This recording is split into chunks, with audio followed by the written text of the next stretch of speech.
Assalamualaikum warahmatullahi wabarakatuh. Selamat pagi dan salam sejahtera untuk kita semua. Bagaimana kabar kalian hari ini? Semoga kalian sehat selalu ya. Tetap menjaga kesehatan walaupun kita belajar di rumah. Nah, anak-anak, ada beberapa istilah penting di dalam mempelajari materi pesawat sederhana.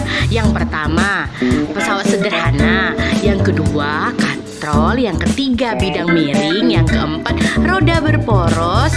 Dan yang terakhir adalah pengungkit jenis 1, pengungkit jenis 2, pengungkit jenis 3.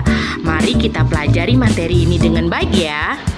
Materi ini sangat penting agar kalian mampu mempelajari konsep bagaimana pesawat sederhana di dalam kehidupan sehari-hari.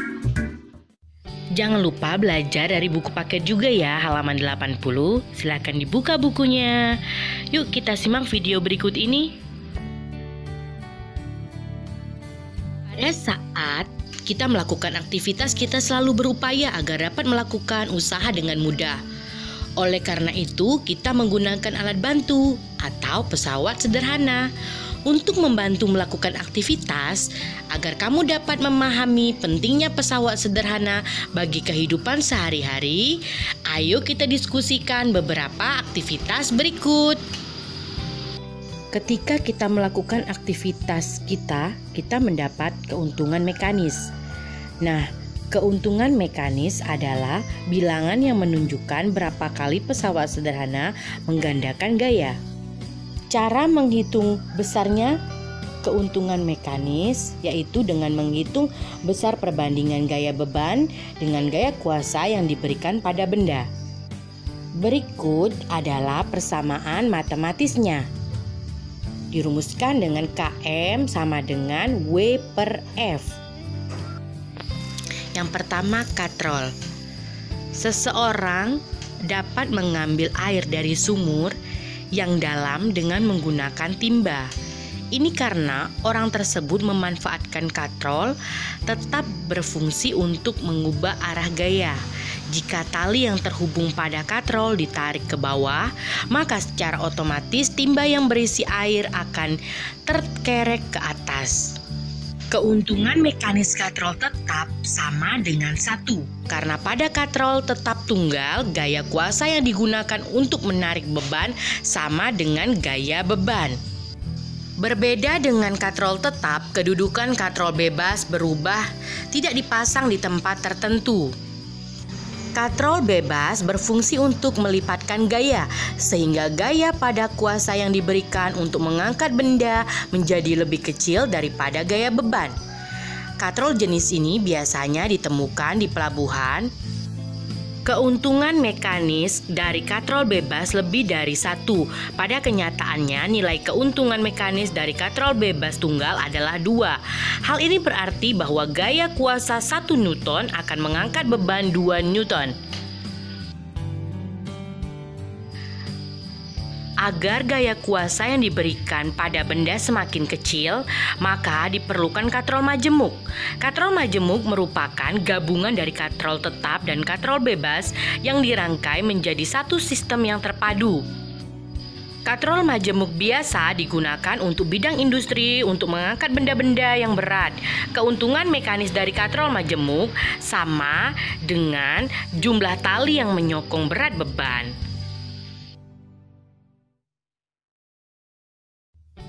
Kita tentunya sudah tidak asing lagi dengan sepeda. Bahkan sebagian besar di antara kamu pasti pernah menggunakannya. Roda gigi, gear, dan ban pada sepeda adalah salah satu contoh pesawat sederhana yang tergolong roda berporos. Roda gigi berfungsi sebagai pusat pengatur gerak roda sepeda yang terhubung langsung dengan roda sepeda. Sedangkan roda sepeda menerapkan prinsip roda berporos untuk mempercepat gaya saat melakukan perjalanan. Selain roda sepeda, contoh penerapan pesawat sederhana jenis roda berporos adalah pada kursi roda, mobil, dan sepatu roda.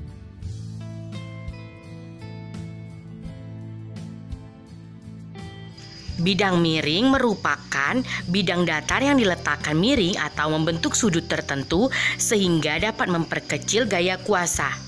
Contoh penerapan bidang miring adalah tangga, skrup, dan pisau.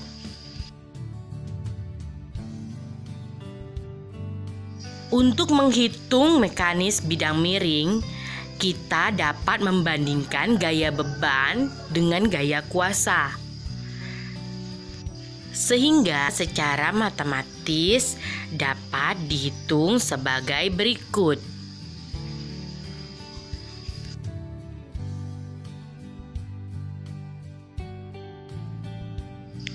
Pengungkit merupakan salah satu jenis pesawat sederhana yang paling banyak digunakan dalam kehidupan sehari-hari.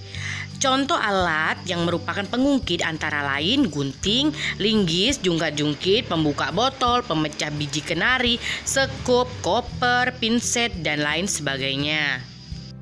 Pengungkit dapat memudahkan usaha dengan cara menggandakan gaya kuasa dan mengubah arah gaya. Agar kita dapat mengetahui besar gaya yang dilipat gandakan oleh pengungkit, maka kita harus menghitung keuntungan mekanisnya. Berikut rumusnya.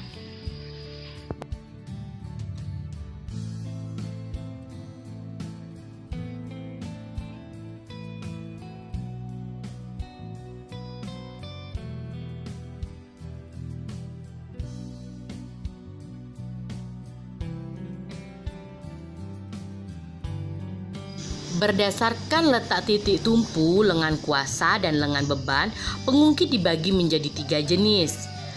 Yang pertama, pengungkit jenis 1. Pada pengungkit jenis pertama, tumpuan berada di antara gaya kuasa dan gaya beban.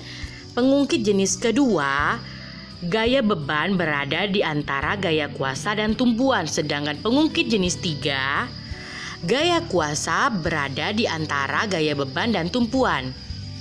Selain pada alat yang sering kita gunakan di dalam kehidupan sehari-hari seperti gunting, tang, penjepit, berikut adalah contoh aktivitas otot dan sistem gerak manusia.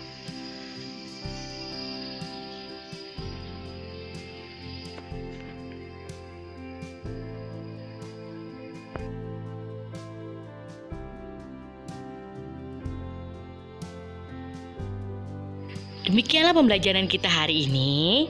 Sampai jumpa di pertemuan selanjutnya. Wassalamualaikum warahmatullahi wabarakatuh.